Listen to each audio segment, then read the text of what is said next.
rumor that's been circulating a lot lately is this idea that somehow the House of Representatives voted for death panels that will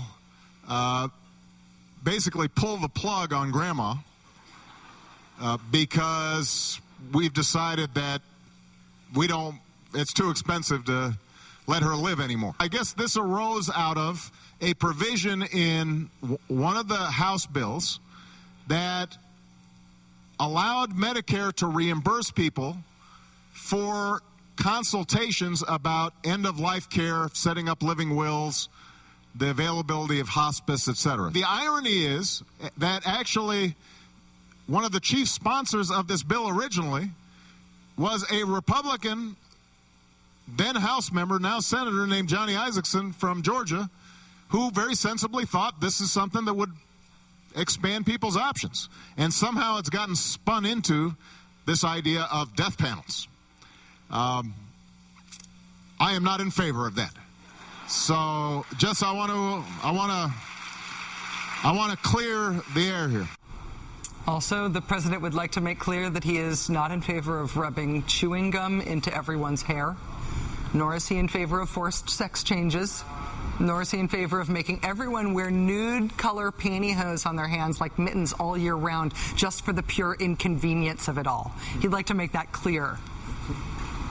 What's being called a debate about healthcare policy right now is so far from an actual debate about healthcare policy that the charge from his critics that the President of the United States has to rebut in public is whether or not he wants healthcare reform because he secretly wants to kill all the old people.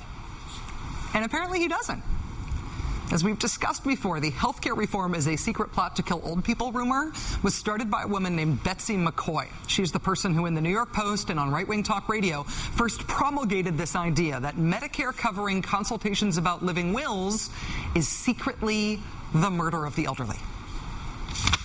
Congress would make it mandatory, absolutely required, that every 5 years people in Medicare have a required counseling session that will tell them how to end their life sooner.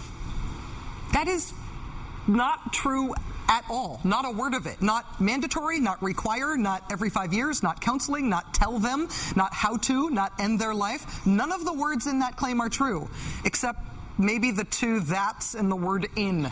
It's not true. But it is convenient, and so it survives. And it is, in fact, being promoted more than ever. It's convenient for the interests opposed to health care reform to scare old people about reform. And so there's now $1.5 million nationwide TV ad buy for this ad, which we highlighted on last night's show, an ad that says the government will decide whether or not old people are worth the cost. As we discussed on last night's show, the ad's by a group called 60 Plus. It's a corporate-funded interest group that pretends like it's an advocacy organization for seniors.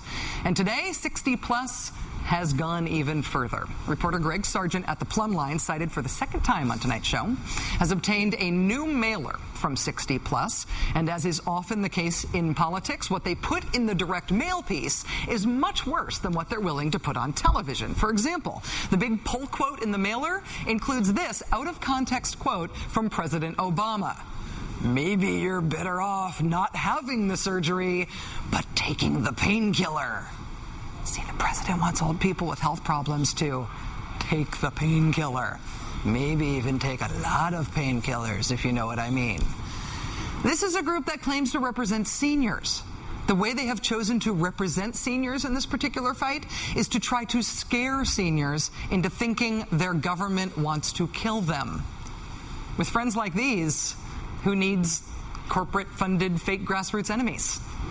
Joining us now is John Rother. He's Executive Vice President of Policy at AARP. Mr. Rother, thank you very much for coming on the show tonight. I appreciate it.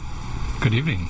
Now, on the surface, it looks like your organization, AARP, and 60 Plus could be rival groups. Are we looking at a turf war between your two competing organizations here, or is there something that's fundamentally different about these two groups? Well, we represent 40 million members, 50 and older. We don't know if they have members or what they do when there's not a big controversy, but clearly they're funded primarily by corporate interests, especially pharmaceuticals. So there's a big difference. We take no corporate money. We have no pharmaceutical money. Our income is from member dues and the services and products that members buy. One of the things that we have talked about on this show is the investigation that the AARP Bulletin did a couple of years ago into why 60 Plus was opposing pharmaceutical reform at the state level. Can you tell us what that organization found about this group? Well, we hired an independent investigator and found that 60 Plus in that year was taking most of its money from the pharmaceutical industry and kind of using it as a screen to pretend that they were really representing the interests of seniors, when in fact, of course, seniors very much want more affordable medications. But 60 Plus never owned up to who was funding it until well after the fact. You know, everybody is being hit with misinformation about health care reform. But one of the reasons I wanted to talk to you, Mr. Rother, is because it seems like seniors are being targeted with some of the scariest allegations. Do you think that is by design, that older people are being singled out for these type of scare tactics? Have you seen this kind of strategy before? I don't think you can look at those commercials and not conclude that seniors are the target of a very intentional scare campaign.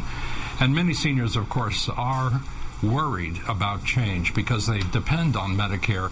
They are perhaps not in the greatest of health, and they definitely want to know that Medicare will be there, their doctor will be there when they need it. So change can be a little scary. On the other hand, when we've looked at this bill and we've read every page, we've concluded that the bills proposed in the Congress would be good for seniors, would actually help them afford their medications better, make sure that doctors are there when they need them. So we feel there's nothing to be scared about in the actual legislation.